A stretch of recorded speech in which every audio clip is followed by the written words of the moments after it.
반갑습니다. 타임 레버리지. 시간을 들여 막대한 시기로 치열한다. 한 주의 평일을 마무리네요. 금요일입니다. 오늘도 힘차게 시작하셨으면 좋겠어요. 정직, 성실, 겸손, 조심 다지면서 꾸준하게 나아가볼 수 있도록 하겠습니다. 미국의 셧다운도 공식적으로 종료가 됐는데 암호화폐 시장은 정말 왜 그러는지 아직까지 가격적인 측면 쉽지가 않죠. 일단은 올해 9월까지는 모든 부처가 정상 운영을 재개했고 얼마 전에 언급드렸던 것처럼 이 국토안보부 예산 같은 경우 조만간 다시 한번 좀 추가 논의가 이루어질 것으로 점쳐지고 있죠. 최근에 암호화폐 가격이 조금 일시적으로 또 빠졌던 이유 중 하나는 미국의 재무부 장관 스콧 베센트가 나도 비트코인을 매입하고 싶지만 그런 직접적인 매입 권한이 없다. 이런 식의 얘기를 했다 보니 이 투자 심리가 다시 한번 급냉이 됐던 것이죠. 또한 여기에 더해 이 매파적으로 지금 인식이 되고 있는 케빈 워시, 차기 연준의장 지명자까지 좀 불투명성에 휩싸이다 보니까 이 비관적 전망까지 더해지면서 이 투자자들이 리스크를 회피하는 포지셔닝을 갖고 있다. 하지만 그럼에도 불구하고 미국 정부는 지금 현재 약 150억 달러 정도의 비트코인을 보유하고 있다라고 하면서 미국 정부가 이 트럼프의 명령에 따라 비트코인을 비축하고 있다. 이런 스탠스를 취하고 있는 거죠. 작년 3월이었던 걸로 기억합니다. 이 도널드 트럼프가 암호화폐, 특히나 비트코인에 대한 전략 비축 계획을 얘기하면서 원래 미국 정부가 가지고 있는 약 20만 개 정도의 비트코인을 계속 가져가겠다 얘기를 했었고 이 범죄 수익이라든지 벌금 등등으로 몰수하고 압류했던 그런 비트코인도 계속 쟁여놓고 있죠. 지금 현재 정부 단위로서는 미국이 1등 자리를 위치하고 있고요. 작년 연말 시점에 캄보디아의 프린스 그룹이었죠. 그들의 범죄 행위에 연루된 비트코인 약 12만 7천 개 정도를 몰수하면서 압류하면서 지금 현재는 대략 33만 개 조금 안 되는 수량을 가지고 있다라는 거 일단은 확인할 수가 있습니다. 비트코인 같은 경우도 일단은 내러티브가 좀 부족하다 보니 법안에 통과가 됐든 국가 단위의 채택으로 비축을 하겠다라는 선언이 됐든 큼지막한 트리거 포인트가 나와줄 필요가 있지 않을까 이렇게도 느껴집니다. 또 떨어진 이유 한 가지 더는 아직까지 미국과 이란을 둘러싼 지정학적 리스크가 끝나지 않았다라는 거죠. 핵 협상이 아직 마무리되지 않았고 탄도미사일과 또 우라늄을 어떻게 처리할 것인지 이런 부분에 대해서 지금 호르무즈 해협이 위험에 처해 있다는 여러 가지 기사도 나오고 있습니다. 이런 것 때문에 또 유가가 급등하고 있죠. 미국산 원유 이 WTI도 65달러 3%가 넘게 급등을 했고요. 이 브렌트 같은 경우도 배럴당 69달러 거의 70달러를 육박하는 수준으로 올라가는 듯한 모습이 보여지고 있습니다. 아직까지 지정 리스크가 끝나지 않았고 미국과 이란의 회담의 성사 여부가 앞으로 유가 흐름, 물가적인 부분에도 영향을 미치겠죠. 면밀하게 주시할 필요는 있어 보입니다. 다음 기사 봤을 때 CME 그룹 가장 큰 파생상품 거래소라고도 잘 알려져 있죠.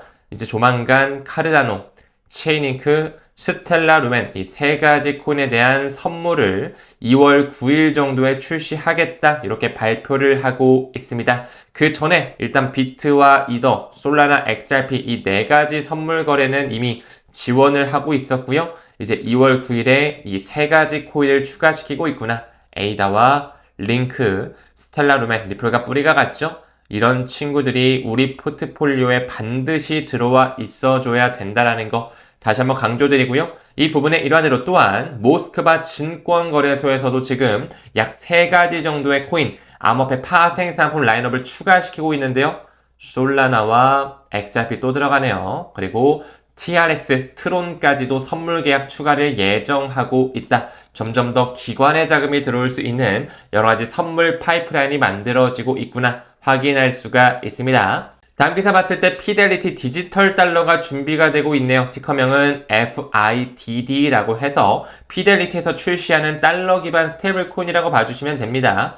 이번 달 안에 이 FIDD, 피델리티 디지털 달러가 만들어질 것이다 라고 하면서 스테이블 코인 시장 진입을 준비시키고 있는 거죠. 그들의 움직임, 전통금융과 블록체인 금융을 연결하기 위해 하나의 수단으로서 시장에 진입을 하고 있구나. 피델리티 역시 유대계 금융 엘리트와 뿌리가 같죠. 얼마 전에 이 서클, 리플, 피델리티 디지털 에셋도 마찬가지 비트고 팍소스까지 OCC 통화감독청에 이 신탁은행이 되겠다고 신청한 것 일단 조건부로 아직 승인된 상태인 거죠. 그들 자체적으로 발행하고 운영, 준비금 관리까지 피델리티에서 하면서 추가적인 달러 기반 스테이블 코인인 FYDD가 곧 출시가 되겠구나 참고로 바라봐 주시면 되겠습니다.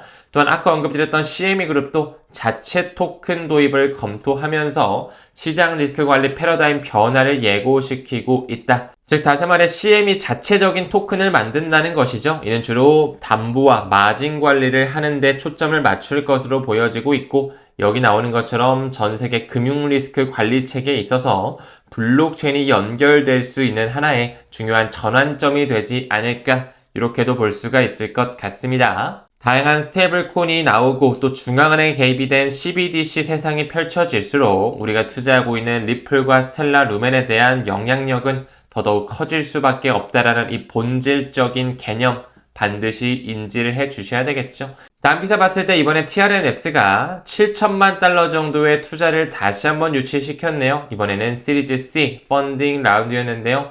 누가 참여했는지 그리고 벌써 기업 가치가 10억 달러로 인정되고 있다라고 하네요. 블록체인 캐피탈이 주도하면서 골드만삭스와 베세머 그리고 시티벤처스까지 참여하고 있다. 그들이 만들어가는 TRM랩스죠. 사실상 그들은 과거부터 이 비콘 네트워크를 출시시키면서 암호화폐 이제 범죄 대응을 완전히 차단할 수 있는 그들끼리의 유착관계를 만들어가고 있었죠. 이 TRM랩스가 벌써 10억 달러 정도의 기업 가치를 인정받고 있고 그들이 비콘 네트워크를 만들었을 때 이미 리플사도 비콘 네트워크의 창립 멤버로 합류하고 있었다. 즉 금융 엘리트들과 궤를 같이 한다는 걸 이것을 통해서도 느낄 수가 있죠. 여기 나오는 것처럼 코인 범죄 예방 이니셔티브 TRM랩스에서 만든 비콘 네트워크에 리플뿐만 아니라 바이낸스, 코인베이스, 크립토닷컴, HTX, 후오비 그리고 페이팔까지도 합류하면서 그들이 점점 이 범죄 차단과 양자 컴퓨터에 대한 이슈까지도 무력화시킬 수 있는 기술적인 업그레이드를 가져가고 보안성을 높이고 있다라는 거 반드시 짚고 넘어갈 필요가 있습니다. 다음으로 리플사가 다시 한번 영역을 확장시키고 있네요. 탈중앙화 플랫폼이자 거래소죠. 하이퍼리퀴드와 결합을 하면서 기관 온체인 투자에 대한 가속화를 가져가고 있다. 지금 현재 리플사 같은 경우는 리플 페이먼트, 커스터디 영역, 스테이블코인 RLUSD죠. 또한 이 프라임 브로커리지, 이 리플 프라임으로 완전히 리브랜딩을 하면서 히든로드를 12.5억 달러에 완전히 인수했었죠. 또 최근에 이 트레저리 매니지먼트, G 트레저리를 완전히 인수하면서 리플 트레저리로 통합 솔루션을 가져가고 있었는데 이 하이퍼 리퀴드와 손잡은 것은 이 프라임 브로커리지인 리플 프라임과 연결이 되어 있습니다. 리플사가 하이퍼 리퀴드를 지원하겠다 발표하면서 그들이 가지고 있는 리플 프라임 자체를 하이퍼 리퀴드의 멀티 자산 프라임 브로커리지 플랫폼에 완전히 포함시키는 움직임을 가져가고 있습니다. 즉, 이 하이퍼 리퀴드가 가지고 있던 유동성 약 50억 달러 정도의 미결제 약정에 리플 프라임 그 자금이 연동될 수 있도록 통합을 시킨 것이죠. 이는 기관 투자자들이 외환 그리고 채권 포지션과 함께 디파이 상품을 함께 거래할 수 있는 토탈 플랫폼을 만들겠다라는 그들의 전략적 움직임이죠. 여기 나오는 것처럼 하나의 계좌에서 금융 및 디파이 거래를 모두 할 수 있게 되었다. 점점 더 이 리플 프라임에 대한 백본 자체가 활성화되면서 RLUSD에 대한 실사용화가 커져가고 있습니다. 다음 기사 봤을 때 뱅크 오브 아메리카가 리플 ETF를 전격적으로 매수했다. 사실상 매우 호재라고 볼 수가 있죠. 이 미국의 2대 은행도 움직였다 뭐 이런 얘기를 하면서 뭐 뱅크 오브 아메리카 정도면 탑5 안에 들어가는 월가를 이루고 있는 메이저 은행이라고 볼 수가 있으니까요. 이런 기사가 나왔음에도 불구하고 가격이 꿈틀거리지 않는다라는 거 참 아이러니합니다. 그쵸? 정말 이러다가 블랙록이 XRP 현물 ETF를 신청했음에도 불구하고 가격이 안 오를 수도 있지 않을까 뭐 이런 생각까지 드는 것 같아요. 이 부분에서 살짝 아쉬웠던 거는 이 뱅크 오브 아메리카가 샀던 리플 ETF는 현물이 아니라 선물 ETF였다라는 겁니다. 볼라트리티 쉐어즈의 XRP 상장지수 펀드에 투자했다. 보니까 한 13,000주 정도를 사들인 걸 SEC 공시를 통해 확인을 할 수가 있었고요. 이 BOA 전체 포트폴리오에는 사실 아직까지 매우 소량 정도 담은 거죠. 뭐 규모로 보면 한 22만 달러 정도가 됩니다. 일단 이 XRP 선물 ETF를 통해서 XRP에 대한 간접 익스포저를 취했다는 점, 일단은 의미 있는 포인트로 해석은 되지만 가격적인 부분에는 반영이 전혀 안 되고 있다라는 거. 무엇보다 뱅크 오브 아메리카 같은 경우에는 리플사와 굉장히 유착관계가 끈끈하죠. 리플렛 거버넌스에도 회원국으로 들어가 있을 뿐만 아니라 그 자회사격인 아멕스는 이미 리플렛을 취하면서 국제 송금에 대한 효율성을 높이고 있고요. 과거 2019년도에는 뱅크 오브 아메리카에서 리플 원장에 대한 이 디스트리뷰트 레저 테크놀로지 분산 원장 기술에 대한 특허까지 출원을 했었다라는 거. 아무쪼록 직접적으로 XRP에 대한 은행의 노출량이 많아지고 있고요. 결국에는 블랙록과 피델리티와 같은 자산 운용사에서도 현물 ETF를 신청하는 움직임이 나와주겠죠. 시계를 길게 놓고서 우리만의 목표 수량 잘 모아갔으면 좋겠습니다. 가격 모멘텀이 지지부진함에도 불구하고 디지털 자산 급락에도 물러서지 않는다. 돈나무 언니 아크인베스트가 이틀 연속 서클사, 블리쉬, 코인베이스, 로빈후드 주식과 같은 이 암호화폐 기업들의 주식을 꾸준히 매입을 하고 있다라는 거죠. 우리 또한 그들의 움직임에 포커스 맞추고 우리 또한 물러서지 않는 스탠스를 이어가는 게 좋지 않을까 개인적인 생각을 전달드려 봅니다. 또한 비트와이즈에서는 스테이킹 업체인 이 코러스원을 완전히 인수하면서 이더리움 수익 사업을 확대하기 위해서 또 전략적인 움직임을 가져가고 있는 거죠. 이더리움 역시 아직까지 가격적인 부분은 지지부진하지만 네트워크 활동량, 디파이의 거래량 자체는 꾸준히 우상향하고 있다라는 거. 요즘에 이더리움 스테이킹 수요가 증가하면서 실제로 업비트에서 이더리움 스테이킹을 하려고 해도 대기 시간이 71일이 걸리고 있습니다. 엄청나게 오래 걸리죠?